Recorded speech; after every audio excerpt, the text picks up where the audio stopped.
여러분, 다윗을 계속 우리가 묵상하고 있는데 다윗을 보면서 어떤 생각이 드십니까? 다윗은 성공보다 실패가 훨씬 더 많은 사람이구나, 그런 생각을 지을 수가 없습니다. 다윗은 기쁨보다 눈물이 더 많았던 사람이구나, 그런 생각을 계속하게 됩니다. 이 기록된 부분만 봐도 다윗은 행복했다기보다 불행한 사람입니다. 그래서 그의 시를 보면, 그의 작품들을 보면 성공, 행복에 대한 내용보다는 고통, 비탄의 시가 훨씬 더 많습니다. 그래서 우리가 다윗을 들여다보는 이유가 바로 그게 있습니다. 다윗을 보면 인간이 보이고 타락이 무엇인지 보입니다. 우리가 흔히 말하는 범죄하고 타락한 인간 그러는데, 그 인간이 무엇인지, 범죄했다는 말이 무슨 말인지, 타락했다는 것이 무엇인지를 볼 수가 있습니다. 뿐만 아니라 다윗을 들여다보면 하나님이 보입니다. 그리고 구원이 무엇인지가 보입니다. 그렇기 때문에 다윗은, 성도들은 우리에게는 말할 것도 없고 기독교 역사와 인류 역사 전체의 크나큰 자산입니다. 오늘도 다윗의 실패, 다윗의 슬픔을 통해서 인생을 보고 타락을 볼 수 있었으면 좋겠습니다. 오늘도 다윗을 통해 하나님이 누구며 그의 구원을 보도록 해보겠습니다. 드디어 다윗과 압살롬 사이에 전쟁이 벌어졌습니다. 우리 역사에도 보면은 왕자의 난 종종 있기는 합니다만 이런 전쟁은 없었습니다. 압살롬의 요청으로 아히도벨이 왕권을 확보하기 위한 계략 하나를 내놓습니다. 예루살렘을 접수를 했습니다. 아버지는 도망을 갔고 정통성을 빨리 회복하고 왕의 권위를 빨리 회복할 수 있는 계략을 내놓으라고 그랬더니 아히도벨이 제시한 계략이 기가 찹니다. 뭘 제시했습니까? 아버지가 남겨놓고 간 후궁, 첩이죠, 첩들 10명입니다. 그걸 범하라는 것입니다. 그래서 그대로 합니다. 그런데 이를 통해서 아버지께 기울어졌던 인심을 자기에게로 돌릴 수 있었습니다. 뿐만이 아니고 백성들의 사기가 충천해졌다라고 그렇게 말하고 있습니다. 얼마나 백성들이 다윗을 증오했기에 이런 반응이 나왔을까? 그런데 당시 사람들은 다윗조차도 이 아히도벨의 계략이 하나님께로부터 온다고 생각을 했습니다. 이게 신의 한 수입니다. 여러분, 종교가 타락을 하면 표륜 중에 표륜이 됩니다. 이 타락한다는 건 뭘 말합니까? 종교가 타락한다? 종교가 자기중심적으로 이해가 되면 이 짓을 할 수 있습니다. 아히도벨은 다음 수순이 뭔지를 잘 압니다. 그래서 압살롬에게 군사 12,000을 요청합니다. 오늘 밤에 내가 다윗의 뒤를 추적해서 그가 고나이에 힘이 빠졌을 때에 기습하여 그를 무섭게 하면 그를 지지했던 사람들이 다 도망을 가게 될 것이고 다윗만 잡으면 된다. 그만 제거하면은 흩어진 백성들이 다시 돌아와서 당신을 섬기게 될 것이고 이 땅 위에 평안이 정착하게 될 것이다라고 제안을 합니다. 압살롬과 이스라엘 장로들이 다 옳게 여겼습니다. 역시 신의 한 수구나, 대단하구나. 그런데 갑자기 압살롬 마음속에 또 하나의 책사가 생각이 났습니다. 한때 아버지의 책사였는데 이제 돌아와서 자기에게 투항한 후세라는 책사가 생각이 나서 이 일에 대해서 후세한테도 물어보자고 제안을 합니다. 사람들이 동의를 해서 후세를 불러왔습니다. 이야기를 다 듣더니 이 양반이 아히도벨하고는 전혀 상반된 반대쪽 대안을 제시했습니다. 그게 17장 5절부터 13절까지 쭉 나오는데 그의 말이 이렇습니다. 다윗은 산전수전을 다 겪은 사람이다. 백전노장이다.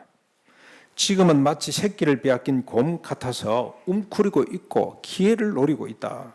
그러니 우선 단에서부터 브엘세바까지 군대를 모으자. 시간을 벌어서 군대를 모으고 전면전으로 나가야 된다. 다윗이 어느 도시로 숨으면 그 도시를 통째로 끌어다가 강물에 빠뜨버리도록 우리가 전면전으로 가야 된다 설득을 했습니다. 그랬더니 이 말을 압살롬과 온 이스라엘 사람들이 더 좋게 여겼습니다. 후세의 계략이 아히도벨 계략보다 더 낫다. 그래서 기습전을 포기합니다. 이렇게 결정이 있어서 아히도벨이 자기 나귀 안장을 지우고 고향으로 돌아가서 집안일을 정리하고 스스로 목을 매버립니다. 끝났다는 뜻이죠. 이제 전쟁은 끝났다. 이제 거사는 끝났다. 숲으로 돌아갔다 그런 뜻입니다. 이 소식을 접한 다윗은 그날 밤에 요단을 건너서 광야 깊숙한 곳 마하나임까지 도망을 갔습니다. 다윗이 군사를 정비하는 사이 압살롬은 요압 대신에, 요압이 군대 장관 사령관이잖아요. 이게 지금 다윗 편으로 돌아섰기 때문에 아마사를 지휘관으로 삼고 요단을 건너 길앗 땅으로 와서 진을 치게 됩니다. 다윗도 요압과 아비새 가드 사람 이때를 사령관으로 세우고 자기도 직접 전투에 참여하려고 합니다만 백성들이 반대를 합니다. 당신이 죽으면, 당신에게 문제가 생기면 우리 전체가 다 문제가 생기는 건데 절대 나갈 수가 없습니다. 그래서 장막에 머물게 됩니다. 그러면서 출전하는 새 장수에게 신신당부를 합니다. 뭐라고 당부합니까? 젊은 아들 압살롬을 너그럽게 대해달라. 죽이지는 말아달라. 에브라임 수풀에서 전투가 벌어졌습니다. 전쟁은 이미 결정이 났습니다. 그래서 아히도벨의 계략이 묵살되면서부터 이미 전쟁은 끝난 거나 마찬가지죠. 17장 14절에 보면은 이스라엘과 압살롬과 온 이스라엘 사람들이 이르되 아렉 사람 후세의 계략이 아히도벨보다 낫다니 이는 여호와께서 압살롬에게 화를 내리게 하사 아히도벨의 좋은 계략을 물리치려고 명령하셨기 때문이더라. 에브라임 숲풀 전투에서 압살롬 군사가 2만이 전사하게 되는데 이때 다윗의 군사에게 죽은 사람보다도 숲풀에 걸려 죽은 사람이 훨씬 더 많습니다. 전쟁은 칼에 있는 것이 아니고 하나님의 손에 있다는 사실을 오늘 이 장면을 통해서 우리가 다시 확인합니다. 전세가 기울자 다윗의 군사와 마주친 압살롬이 급히 도망을 가다가 상수리 나무 가지에 목이 걸려서 공중에 매달리게 됐습니다. 군사들이 다윗의 당부를 아는지라 와서 요압에게 이 사실을 보고를 합니다. 그랬더니 요압이 단숨에 달려가 단창으로 압살롬을 찌릅니다. 심장을 찔러버렸습니다. 함께 달려왔던 10명의 호위무사들이 난도질을 해버렸습니다. 처참하게 살해된 압살롬은 큰 구더기에 던져지고 그 위에 큰 돌무더기가 쌓이게 됐습니다. 그의 이름만이 전에 그가 만들어 놓았던 비석. 이것도 재미있는 장면입니다. 이미 그때 비석을 만들 때 근거가 뭐였냐면, 핑계가 뭐였냐면 나는 내 대를 이을 후사가 없기 때문에 비석을 먼저 세워야 되겠다 그러면서 조상들의 무덤 계곡에 자기 비석을 하나 만들어 놨어요. 자기를 위하여 비석을 만들었습니다. 거기에 압살롬 이름이 새겨지고 말았습니다. 자, 이 소식을 다윗에게 먼저 알리겠다고 사독의 아들 아히마스와 구스의 한 병사가 다른 박질을 쳐서 왔습니다만 아들의 죽음을 들은 다윗은 통곡합니다. 그리고 외칩니다. 내 아들 압살롬아, 내 아들 압살롬아. 여러분 저 33절인데 우리 같이 한번 읽어보실까요?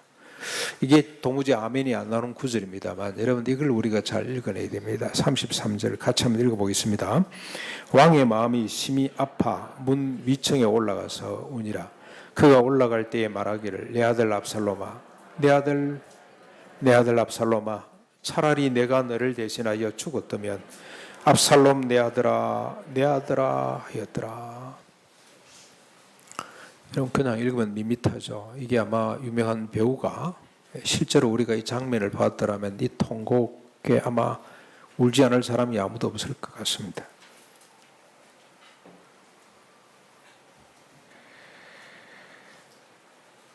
차라리 내가 죽었더라면 이 통곡은 멈추지 않습니다.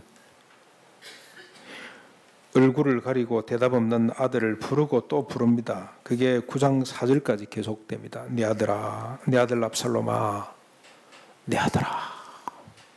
절규죠. 절규. 예간장이 다 끊어지는 비통의 소리. 언제까지 계속되냐? 요압이 찾아와서 위협할 때까지 울으면 끝이 나질 않습니다. 요압이 찾아와서 다윗의 눈물을 거둡니다. 어떻게 거둡니까? 요압이 떠와서는 이러고 있다는 이야기를 듣고, 그래서 백성들이, 군사들이, 승리를 한 사람들이 마치 패잔병처럼 자기 각기 성으로 돌아간다는 이야기를 듣고 요압이 찾아와서 다윗한테 한마디 합니다. 뭐 하는 짓이냐 이게? 오늘 내가 가만히 보니 우리가 다 죽고 압살롬이 살았으면 좋았을 뻔했구나.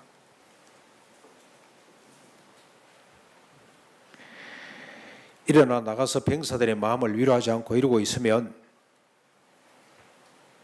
내가 여호와를 두고 맹세하는데 오늘 우리가 다 떠난다.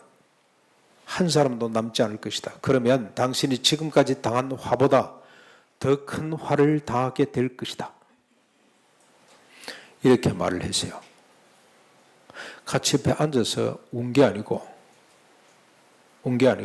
자기가 죽였잖아요. 그러면 죄송합니다. 왕이요. 어쩔 수가 없습니다. 그동안에 우리가 오랫동안 기다렸지 않습니까? 11년 만이잖아요. 그렇죠? 11년 동안 기다리도 안 됩니다. 모든 책임을 제가 지겠습니다. 저를 죽여주십시오. 이래야 맞죠? 그래야 되겠죠. 그런데 요압은 그렇게 안 했어요.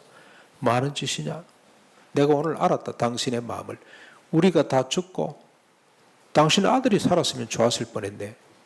오늘 우리가 당신을 떠나겠다. 여러분 누가 왕인지 모릅니다. 요압이 왕 같죠? 그래서 다윗이 눈물을 거두었습니다. 근데 다윗의 이 통곡은 벌써 네 번째입니다. 네 번째. 예루살렘에 올라와서 전 국가의 왕이 되고 벌써 네 번째입니다. 바세바를 범하고 낳은 아이가 죽어갈 때 이래 동안 그는 아무것도 먹지 않고 땅바닥에 쓰러져 통곡했습니다. 하나님 살려만 주십시오. 두 번째로 압살롬이 그 형님의 암논을 죽였을 때 통곡했습니다. 옷을 찢고 통곡을 했어요. 처음에는 다 죽은 줄 알았더니 암논만 죽고 살아온 아들을 보고 통곡을 했습니다. 압살롬의 반역으로 급히 예루살렘을 빠져 감람산을 넘을 때 그는 통곡했습니다. 그냥 통곡이 아니고요. 얼굴을 가리고 마치 죄수인 것처럼 맨발로 통곡하면서 넘어갔습니다. 근데 다윗은 통곡하는 걸 숨기지 않아요. 왕이 이렇게 하면 안 되잖아요. 백성들 앞에서. 근데 백성들 앞에서 통곡합니다. 이번에가 네 번째입니다. 네 번째. 압살롬이 죽었다는 소식을 듣고 요압이 위협할 때까지 그는 통곡했습니다. 어디 네 번뿐이겠습니까? 암논이 다말을 범했을 때 속으로 통곡했을 겁니다. 어째 내 자식들이 이러고 있냐. 그슬로 도망간 압살롬을 그리워하면서 남몰래 통곡을 했을 겁니다. 헤브론에 있을 때도 두 분이나 통곡했다는 기사가 나옵니다. 첫 번째는 사울과 요나단이 죽었을 때 그는 통곡했습니다. 적입니다. 적. 마치 김정일이가 죽었을 때 우리 대한민국 국민들 가운데 통곡한 사람이 전 참 부끄럽습니다. 저는 통곡 못했어요. 참 안 됐다. 억울하다. 이런 생각이 들었습니다만 통곡한 사람 없잖아요. 그런데 여러분 보십시오. 자기를 죽이려고 그렇게 설치고 따라다니는 사람이 죽었어요. 통곡을 합니다. 그냥 통곡이 아니고 노래를 만들어서 애가를 만들어서 온 백성들과 함께 불러가며 통곡했습니다. 또 한 번 통곡한 적이 있어요. 언제입니까? 사울의 아들 이스보셋을 지지했다가 살아남은 아들이 자기가 왕이 되겠다고 나를 일으켰잖아요. 이제 또 일어서 분기를 했잖아요. 그때 그의 편에 서서 군대 장관을 지냈던 아브넬이 사이에 갈등이 생겨가지고 이제는 투항을 합니다. 다윗에게. 그때 다윗이 안아요. 그 사람을 안습니다. 원수인데도 안아요.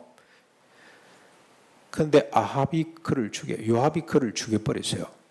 그랬더니 그때 또 통곡합니다. 뭐라고 통곡을 하냐면은 아브네라 아브네라 네가 하나님의 백성으로 어찌 불의한 사람처럼 죽으냐.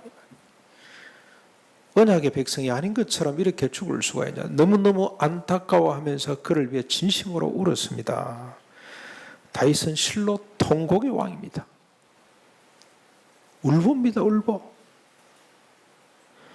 오늘 통곡은 그 결정판입니다. 그동안에 가슴 속에 숨겨놓았던 진실 하나를 드러내는 통곡입니다. 그게 뭐냐면 차라리 내가 죽었더라면. 이건 단순한 넋두리가 아닙니다. 실존적 고백입니다. 자신이 죽었더라면, 없었더라면 자식들과 백성들 사이에 고통도 죽음도 없었을 것 아닙니까? 자식들과 백성들 사이에 벌어진 끔찍한 고통의 현실은 전적으로 다 자기 자신으로부터 온 거예요. 하나님이 이미 그렇게 또 말씀을 하셨고, 이 집안의 칼부림이 어디로부터 왔어요? 자식이 이러고 있는데 아버지가 분노만 했습니다만 한마디 질서를 잡지 못해요. 말을 못해요. 자기가 그랬는데 자기가 무슨 말을 합니까? 무슨 낯짝이 있다고?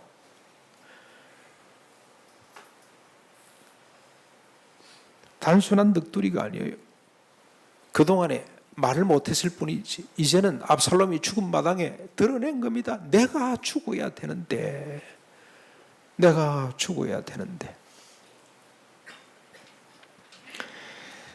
만약에 다윗이 스스로 죽음을 결정할 수 있다면 아히도벨이나 가룟유다처럼 벌써 죽었을 겁니다.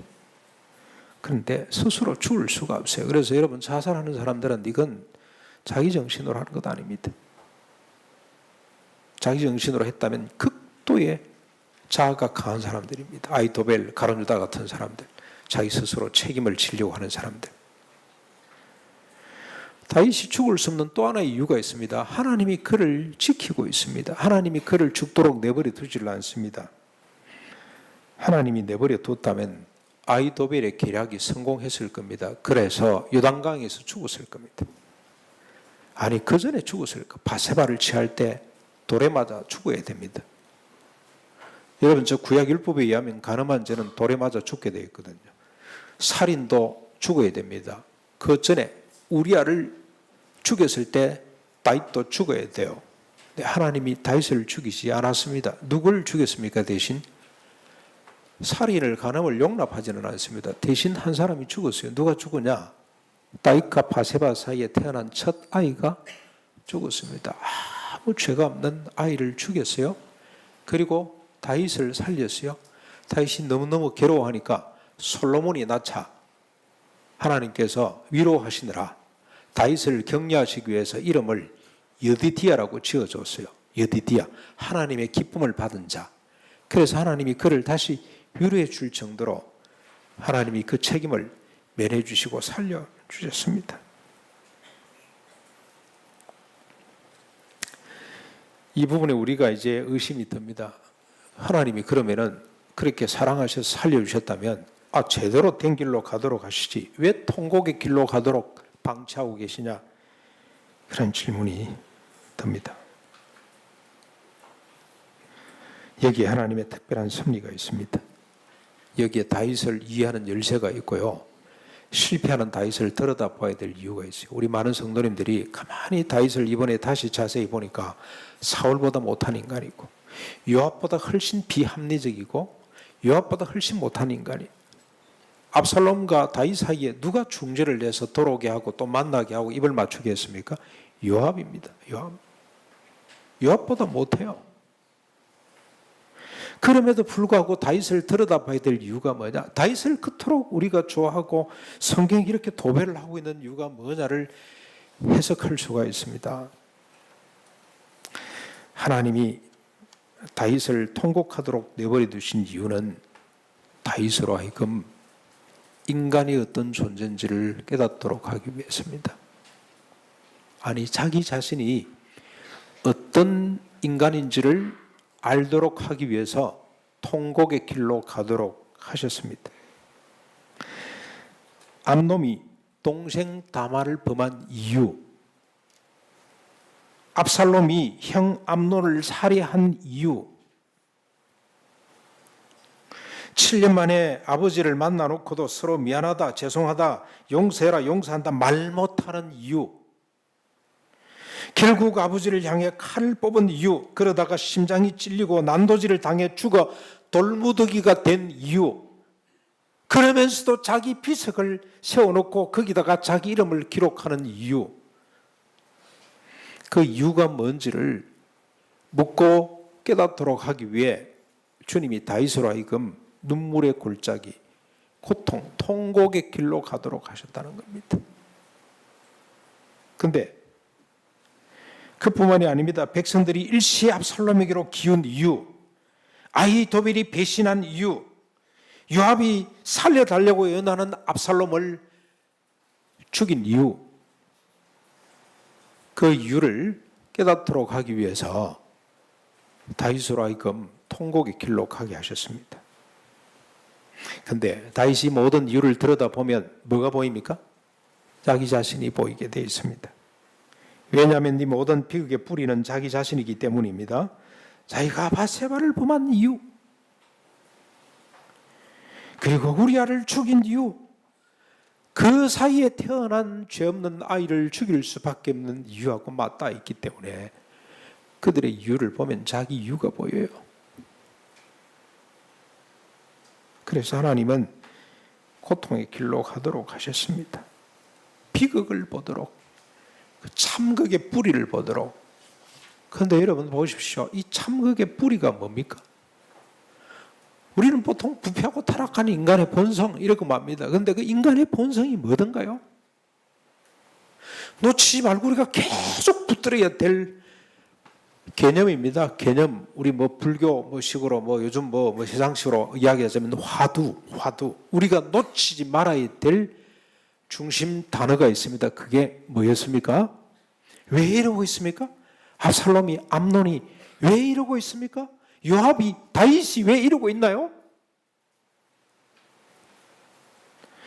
이번에도 두 번 나왔어요. 두 번. 이번 주 우리가 읽은 본문만도 두 번이나 반복됐습니다. 그게 뭐냐? 자기를 위하여입니다. 자기를 위함.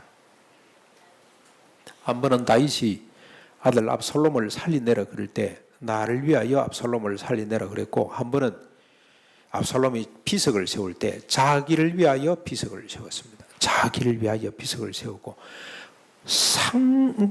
서로 전혀 다른 자기를 위함 같습니다만 뿌리는 같습니다. 하나는 부성애로 나타났을 뿐이고 하나는 명예욕으로 표출됐을 뿐입니다. 자기를 위하여 우리는 종교 행위를 할 수가 있어요. 하나님을 섬길 수가 있습니다. 아히도벨 보십시오. 신의 한 수입니다. 자기를 위하여 신의 한 수를 읊을 수 있어요. 자기를 위하여 신학을 만들어낼 수가 있습니다. 목사가 자기를 위하여 설교 한 편을 만들 수 있어요. 그러나 그 뿌리를 보면 자기를 위함. 이처럼 하나님은 다윗에게 닥친 고통, 간음, 살인, 반역, 전쟁을 통해 인간과 궁극적으로 다윗 자신의 한계, 자신의 비참, 자기를 위함의 끝을 보도록 하셨습니다. 그리고 그 비참, 한계, 자기를 위함에 분노하도록, 분노해본 줄 아무런 소용이 없습니다. 통곡하도록 하셨습니다. 통곡. 그래서 내가 죽어야 하는데 라고 절규하도록 하셨습니다. 내가 죽어야 하는데, 차라리 내가 죽어야 돼. 내가 없었더라면 이런 일이 없었을 것을. 내가 문제구나, 내가. 그러나 다윗은 앞에서 우리가 봤듯이 스스로 죽을 수가 없습니다. 그리고 하나님께서도 그를 죽이지 않습니다. 내가 죽어야지. 이 고백이 나올 때, 그게 자기 언어가 될 때까지, 노래가 될 때까지 하나님이 살려놓으신 거예요. 마치 이스라엘 백성들을 430년 동안 종살이 시킨 것처럼. 그래서 인간의 탐욕에 대해서 이를 갈도록, 절망하도록, 이 애굽 바로가 왜 이스라엘 백성들을 못 내보냅니까? 자기 욕망 때문에 그러잖아요. 욕망이라는 것이 뭔지를 절절히 체험하도록 하나님께서 430년 동안 용광로 속에 집어넣는 것처럼 다윗에게도 하나님께서 자기를 위하여 사는 것이 얼마나 이게 고통의 뿌린지를 체험하도록, 차라리 내가 죽어야 된다는 이 고백을 듣고 싶어서 하나님은 살려놓으신 겁니다. 살려놓으셔야 됩니다. 그런데 스스로 죽을 수도 없습니다. 하나님이 죽이지도 않습니다. 그래서 다윗의 이 절규는 어떻게 바뀌냐면, 하나님 살려주십시오. 제발 나를 좀 살려주십시오. 나를 구원해 주십시오로 갈 수밖에 없습니다. 이렇게 다윗은 통곡을 통해서 자기가 죽어야 할 사람인 것을 보게 되었습니다. 동시에 하나님의 도우심, 구원이 무엇인지를 보았습니다. 눈물을 통해 인간을 보며 세상을 보게 되었습니다. 눈물을 통해 자신을 보며 하나님을 보게 되었습니다. 그래서 하나님은 다윗으로 하여금 통곡의 길로 가도록 내버려 두셨습니다. 하나님이 그렇게 인도하셨어요. 인도하셨어요. 그래서 다윗으로 하여금 궁극적으로 하나님의 구원이 무엇인지를 깨닫도록 보도록 만들었어요. 궁극적으로 아브라함에게 약속하신 바가 뭔지를 보도록 만들었습니다. 아담에게 하나님께서 약속하신 바가 무엇인지를 깨닫도록 했습니다. 그게 뭡니까? 하나님의 구원이, 하나님이 자신을 구원해 주는 것은 뭐죠? 더 이상 자신을 위해 살지 않도록 만드는 것이 구원이라는 말이죠. 구원. 그걸 보도록 하셨어요. 그래서 통곡의 길로 가도록 하나님이 인도하셨다고 보면 된다. 그런데 여러분, 재미있는 것은 다윗이 눈물을 씻었잖아요. 누구 때문에 씻었습니까? 요압 때문에 씻었죠. 내버려 뒀으면 이러고 정사도 뭐고 다 치우고 맨날 압살롬 그놈을 다 이장을 해놓고 그 앞에서 통곡했을지 모릅니다. 그런데 요압이 나서서 다윗의 눈물을 싹 거두었습니다. 눈물을 거두고 난 뒤에 어떻게 되는지 한번 보실래요? 다윗의 눈에 눈물이 사라지고 난 뒤에 다윗이 어떻게 되는지 여러분 한번 보십시오. 첫 번째, 유대 사람들 사이에 원망이 쏟아집니다. 이렇게 황궁합니다. 다시 압살롬의 난이 진압이 됐습니다. 이제 황궁을 하는데 보니까 이스라엘 11지파 사람들이 나와서 야단입니다. 우리 왕이요, 다시 또 가서 또 그 앞에 무릎을 꿇고 빨리 예루살렘으로 건너가자 그러고 요단을 건널 채비를 막 갖추는데 유다 지파 사람들은 꼼짝을 안 한단 말이죠. 그래서 사독과 아비아들을 시켜가지고 혼을 냅니다. 지금 11지파 사람들은 이러고 있는데 너희들은 뭐하냐? 그 다음에 또 한 일이 있죠. 누굴 군대 장관으로 임명을 합니까? 아마사를 군사령관으로 임명을 해요. 요압을 제거합니다. 살려내라고 한 압살롬을 죽인 요압을 제거를 합니다. 제거도 아니죠. 배제를 시켜놓고 아마사를 군장관으로 네가 나와 영원히 함께 있어야 될 것이니라 이래가면서 그를 떡 세웠습니다. 나중에 어떤 일이 벌어집니까? 아마사가 후세의 난이 벌어졌을 때 지금 저 앞에 잠깐 이스라엘 사람들이 나오는데 유다 지파 너희들은 뭐하냐? 그러고 혼을 쳤더니 이 사람들이 뒤늦게 막 나와가지고 요단을 건널 때 자기들이 주도적으로 이제 건넜습니다. 그랬더니 어떤 일이 발생했습니까? 이스라엘 11지파 사람들이 그동안의 준비는 자기들이 다 했는데 말이지, 그냥 영광 누가 차지합니까? 유다 사람들이 차지하니까 그 두 지파들 사이에 분쟁이 또 벌어졌어요. 누가 주도권을 치냐, 누가 더 공가가 크냐 가지고 따지다가 나중에는 결국 갈등이 생기고 유다 지파 사람들이 다윗의 같은 동족 지파이기 때문에, 같은 지파이기 때문에 주도권을 잡는 것 때문에 불만을 품고 후세가 또 난을 일으켜요. 난이 평정대가 돌아오는데 또 난이 벌어졌어요. 그때 아마사를 군장관으로 임명을 했습니다. 아마사가 군대를 소집하니 소집이 됩니까? 안 돼요. 그랬더니 요압이 나가서 그를 제거해버리고 자기가 다시 그 권세를 차지하게 됩니다. 이런 비극이 벌어졌습니다. 또 벌어져요. 눈물이 마르는 순간에 이런 비극이 또 나옵니다. 그뿐입니까? 눈물이 말라서 예루살렘에 돌아와서 첫 번째 한 일이 뭡니까?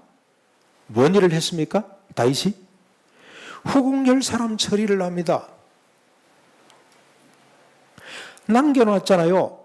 왕국을 지키라 그러면서 후궁 10사람이 무슨 왕국을 지킵니까? 데리고 가야죠. 빨리 짐을 사라, 건너자. 다른 사람은 자기보다 다 앞서 건너게 놓고 왜 후궁 10사람은 그다 남겨놨습니까? 돌아와서는 그 후궁 10사람을 생과부로 만들어버립니다. 먹을 것은 줍니다. 벨실에 가둬놓고 다시는 만나지를 않습니다. 차라리 죽이든지. 이해가 됩니까? 그러면 안 되잖아요. 어떻게 해야 됩니까? 그 앞에서 내가 잘못했다. 미안하다. 내가 너희들을 데리고 가지 못해서 이런 일이 있을 줄 몰랐는데 정말로 미안하다. 통곡을 해야 될 거 아닙니까? 내 탓이 아니다. 내 탓이다. 차마 인간으로서 보지 못할 겁니다만은 그래도 그러면 안 되죠. 그런데 여러분 가만히 보십시오. 누굴 닮았습니까? 야곱 닮았죠. 야곱이 이 약복강을 건너면서 뭐합니까? 돌아오면서 자기 형 에서가 온다는 이야기를 듣고 겁이 나가지고 자기 가족을 건너는데 누구부터 맨 먼저 건너 보냅니까?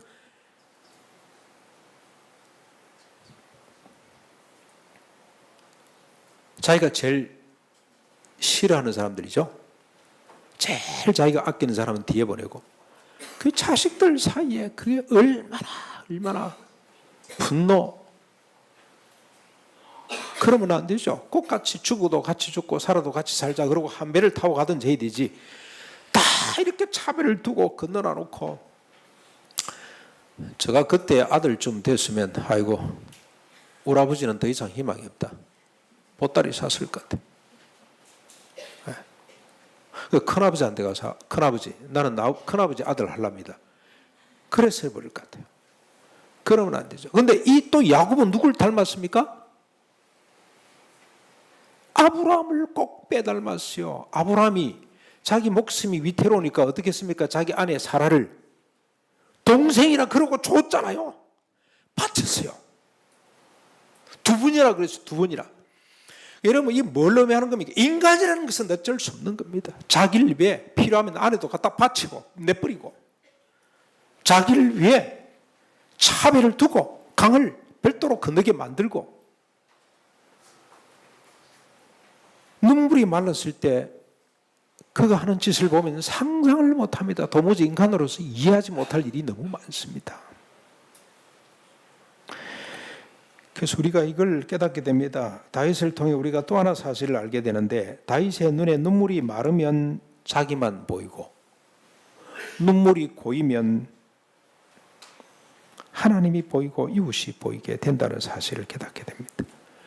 옛날 눈이 나쁜 아이들 수업 시간에 수업하다가 세태가 앞이 좀 먹어. 그때는 안경이 너무 비싸가지고 제대로 못 끼었던 모양입니다. 야 임마 그거 뭐 불화사이가 더하기 아이가 더하기 백인지 더하기인지 안 보여요. 근데 이 녀석이 하품을 쭉 한번 하고 나면 잘 보여요. 잘 보이나? 잘 보인다. 어째? 눈물이 고였기 때문에 이게 렌즈 역할을 해가지고 앞에 칠판이 환하게 눈물입니다. 눈물. 다윗이 눈물이 마를 때는 자기밖에 안 보였어요. 눈물이 고였을 때 비로소 인간이 보입니다. 눈물이 마르면 모든 존재는 욕망의 대상으로밖에 안 보입니다. 그러나 눈물이 고이면 모든 존재가 긍휼의 대상입니다. 눈물이 마르면 모든 존재는 억압하고 착취해야 될 대상으로 보입니다만 눈물이 고였을 때 모든 존재는 내가 돕고 섬기고 나눠야 될 대상으로 보이게 된다 이 말입니다. 눈물이 필요합니다. 눈물. 사랑하는 두리개 성도 여러분, 눈물을 달라고 기도하셔야 됩니다. 눈물이 없으면 다이처럼 됩니다. 다이.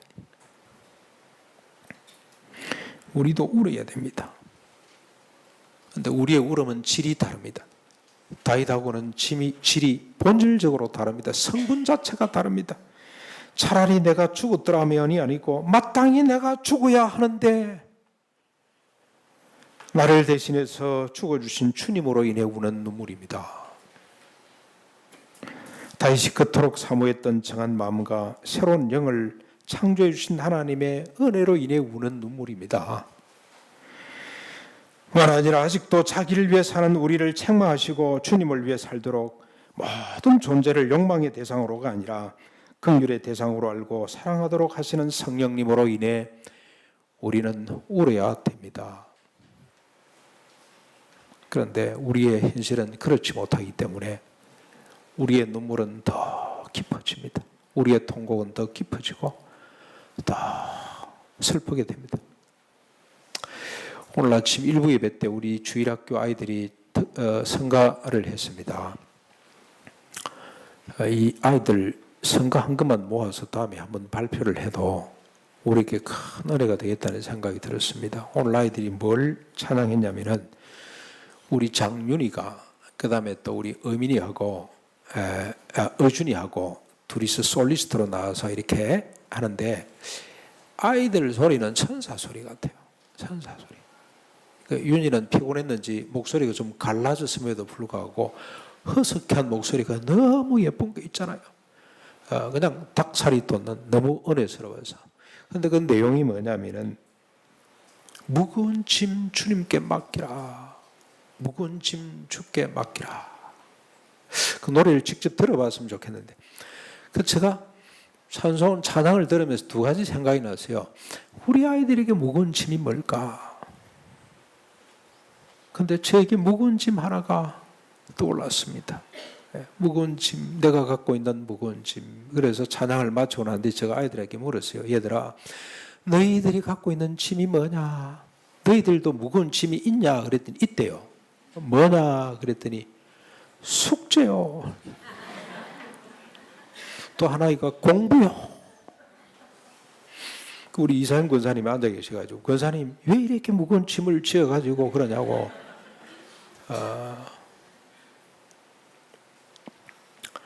그래 놓고 자기 아빠가 앞에 앉아 있었잖아요. 근데 왜 공부가 그렇게 숙제가 그렇게 무거운 짐이 되냐 그랬더니 방학 숙제 이틀 만에 다 끝내야 되는데 이게 짐이잖아요. 그동안에 놀았던 그런 기억을 안 하고 그게 참 짐이 되겠구나 힘들겠구나 그랬더니 아빠 들었죠? 하고 자기 아빠한테. 그래서 제가 고백을 했습니다. 목사님이 갖고 있는 짐이 뭔지 아니? 내가 감당할 수 없는 무거운 짐이 하나 있단다.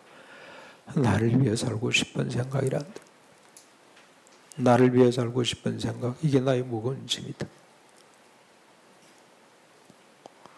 집에 가면 하루 종일 요즘 같으면 창문도 못 닫고 밤에도 창문을 열어놔야 되고 닦아도 또 시커멓게 뭐 먼지가 그것도 뭐 시골 먼지도 아니고 뭐 도시 먼지 그걸 닦아내고 힘들고 밥하느라 빨리하느라 집안 살림을 사느라 틈틈이 또 뭐 신방같이 따라다니느라 고생하는 아내를 보는 순간에 나를 환대해 주기를 바라는 마음이 있잖아요. 기생이 오래비 만나듯이 그냥 쫓아나와서 아양을 떨면서 여보 이제 오셨어요 수고했어요 하고 막 그냥 위로해 주기를 바라는 이 마음, 그게 저한테 있습니다. 얼마나 수고했어 이게 안 되고요. 힘들었지 당신 이게 안 되고요. 아직까지도 이건 빙산의 일각입니다. 일각. 왜 이게 더 느끼시냐면은 우리가 맨날 그랬잖아요. 맨날 하나님 말씀만 보면은 뭐 자기를 비우고 낮추고 버리고 나는 섬김을 받기 위해서 온 사람이 아니고 섬기려 하고 도리어 내 목숨을 대속물로 주기 위해서 왔다. 높은 자리에 앉아서 주관하는 사람이 큰 자가 아니고 낮은 자리에서 섬기는 자가 큰 자다. 말만 입만 열면 이런 말을 하고 눈만 뜨면 이런 말씀을 접해왔는데 아직도 내 속에는 내 중심적으로 작동되는 이 옛사람의 모습, 이게 나는 짐이다. 우리 아이들이 알아들었는지는 잘 모르겠습니다만 저는 짐이 그렇습니다. 제 통곡의 내용입니다. 그런데 저는 믿습니다. 통곡이 많아질수록 저는 성숙해진다. 통곡하는 것만큼 저는 하나님께 가까이 주님이 이루신 구원에 합당한 그 수준에 가까이 갈 수가 있다. 통곡의 양이 필요하다. 그래서 여러분 오늘 우리가 하나님 앞에 눈물을 거둬 주십시오라고 기도하지 마시고 하나님 눈물을 채워주십시오. 기도할 수 있기를 바랍니다.